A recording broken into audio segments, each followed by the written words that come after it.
Assalamualaikum warahmatullahi wabarakatuh. Salam Om Swastiastu, Namo Buddhaya, salam sejahtera bagi kita semua.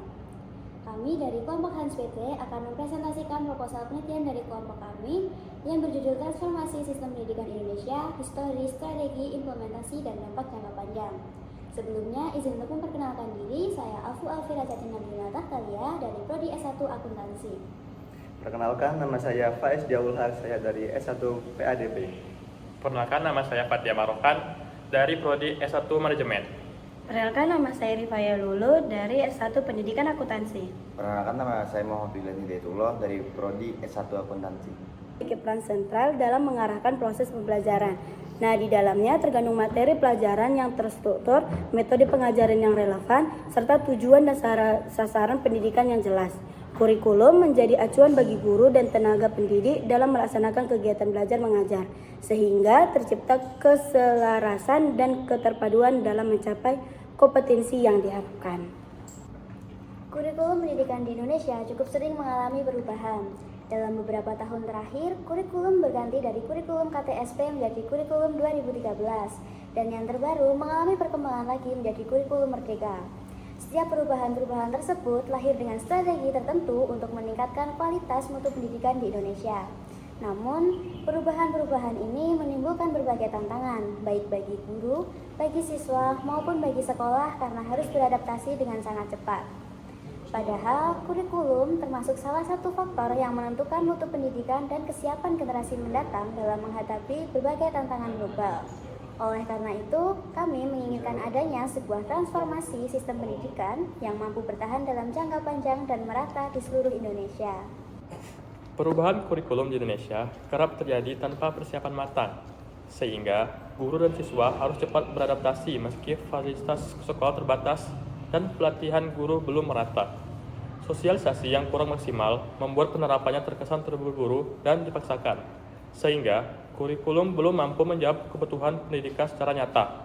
Oleh karena itu, penting untuk merencanakan kurikulum dengan matang, melaksanakannya secara konsisten, serta didukung fasilitas dan kompetensi guru agar benar-benar dapat meningkatkan kualitas pendidikan di Indonesia. Dalam kurang lebih 20 tahun terakhir, sistem pendidikan di Indonesia kerap kali mengalami perubahan. Yang pada penelitian kali ini, kami akan membahas terkait kurikulum 2013 dan kurikulum Merdeka. Kurikulum 2013 diterapkan sejak 2013 sebagai penyempurnaan dari KTSP 2006 yang memiliki fokus pada sikap, pengetahuan, serta keterampilan secara seimbang. Tantangan dari kurikulum 2013 yaitu adalah tidak meratanya pembagian buku, kesesuaian materi, dan kualitas pelatihan atau PTK. Selanjutnya adalah kurikulum Merdeka yang diperkenalkan sejak 2022 sebagai penyempurnaan dari kurikulum 2013 dengan memiliki tujuan yaitu membentuk kompetensi dan karakter pelajar sesuai nilai Pancasila. Adanya kurikulum Merdeka yaitu menjawab kebutuhan abad 21 yang berkembang ilmu pengetahuan dan teknologi dan globalisasi. Kurikulum Merdeka memiliki acuan standar kompetensi kepada Permendikbudristek secara pemerataan mutu pendidikan. Merdeka memiliki kendala pada sektor keterbatasan infrastruktur dan teknologi, serta ketidakmerataan kompetensi guru atau murid yang memiliki tantangan di daerah kurang berkembang. Dari problematika setiap kurikulum, transformasi pendidikan memiliki problem utama, yaitu tiap kurikulum memiliki kendala tersendiri yang dipengaruhi faktor sosial politik dan dinamika global, serta ketimpangan akses teknologi dan standar pendidikan. Maka dari itu, pada penelitian kali ini, kami memberikan solusi dan kebijakan jangka panjang, yaitu dengan memperkuat kompetensi guru, menyediakan sarana-sarana yang layak, dan membuat kebijakan berorientasi pada mutu dan pemerataan. Pada penelitian kami kali ini, kami juga memiliki penelitian terdahulu yang pembahasannya masih satu linear dengan penelitian kami. Yang pertama yaitu artikel dari Diki Wiryanto yang berjudul Perspektif Historis Transformasi Kurikulum di Indonesia. Keunggulan penelitian sebelumnya tidak hanya membahas aspek pendidikan, tapi juga faktor politik, sosial, budaya, dan agama dalam perubahan kurikulum. Dan penelitian kami memiliki keunggulan yaitu menyoroti faktor perubahan kurikulum di Indonesia serta strategi yang relevan di era modern ini yang sebelumnya belum dibahas. Dan penelitian terdahulu yang kedua yaitu artikel dari Muhammad Asri 2017 yang berjudul Dinamika Kurikulum di Indonesia.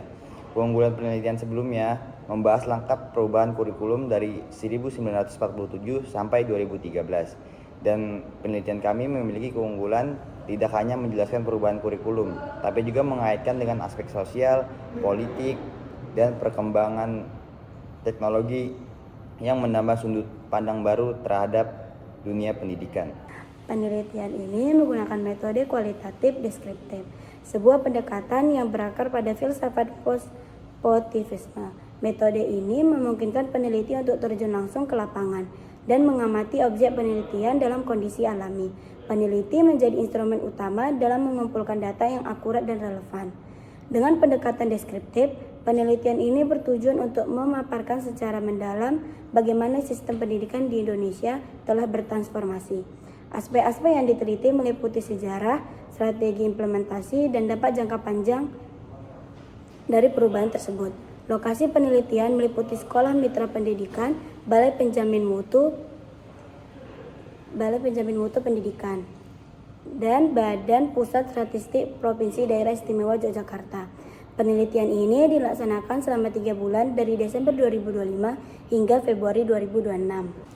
Subjek penelitian ini adalah mahasiswa, dosen, guru, serta praktisi pendidikan yang secara langsung terlibat dalam implementasi kurikulum dan proses pembelajaran. Objek penelitian ini adalah transformasi kurikulum di Indonesia yang mencakup aspek historis, strategi pengembangan, implementasi kebijakan, serta dampak jangka panjang dalam kualitas pendidikan. Teknik pengumpulan data meliputi wawancara, observasi, dan studi dokumentasi.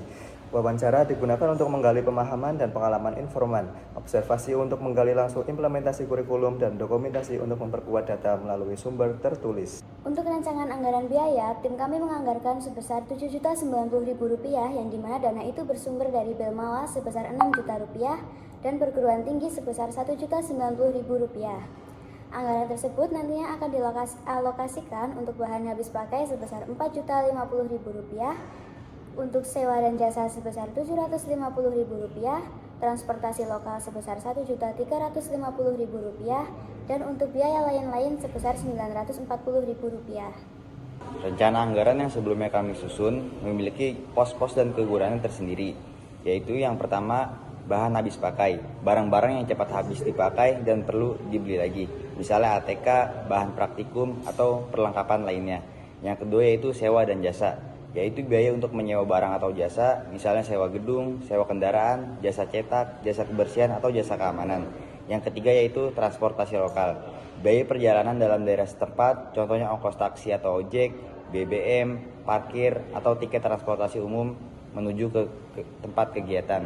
Yang keempat yaitu biaya lain-lain, pengeluaran tambahan yang tak bisa dimasukkan ke kategori di atas, misalnya konsumsi rapat, dokumentasi, atau biaya terduga. Di sini kami memiliki 5 lampiran pertanyaan.